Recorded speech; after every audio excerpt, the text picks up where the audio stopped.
Were you aware of it? That they can pull you over now as a first offense? Q13 Fox News wants you to hang it up confronting drivers on their cells. We catch them in the act and remind everyone that come June 10th, that habit will cost you. And so many of us have done it. As we get ready for the big change to Washington's cell phone law, which will make it a primary offense to talk or text while driving, we sent Dana Rebick out to see how much of that behavior is still going on. And Dana would be surprised about what you found out today. No, David, I mean, I think we're all guilty of doing it. We saw a lot of people on the road today during rush hour making calls to home or friends. But police do tell us they are ready, they are prepared to start pulling people over for it. Saturday. It is 4:28 and 16. You're caller 9. In a busy world, sometimes it's hard to put down your cell phone. There's people to text, calls to return. Even when you get behind the wheel, life goes on. But in 9 days, doing this could get you something that'll stop you in your tracks.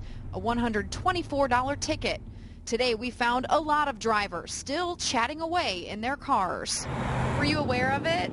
That they can pull you over now as a first offense? Yeah, Are you worried? I've got Bluetooth ready for it, so. Oh, you do? Okay. It's just a really important business phone call, so. A new cell phone law starts on June 10th, and you can get pulled over if you're on your phone. No, but I'm glad you told me June 10th. Sure, we all know it's not impossible to talk and drive. People do it every day, but that doesn't mean it won't catch up with you. The kinds of things that we look for in drunk drivers are similar driving actions that are taken by people that are talking on the cell phone or texting while driving, just not being able to keep it in the lane, not being able to maintain an appropriate constant speed. It's behavior that's been well documented by the University of Washington. Just a couple months ago, a group of students hit the streets and found during rush hour, 1 in 13 drivers was talking on the phone. That's about 8%. The student said many of those drivers appeared visibly distracted, and that can end badly. A gentleman ran out of fuel on I-5, and he was refueling his vehicle on the shoulder, and a driver who was either talking on the cell phone or texting, and I believe it's still under investigation, drifted onto the shoulder and hit that gentleman.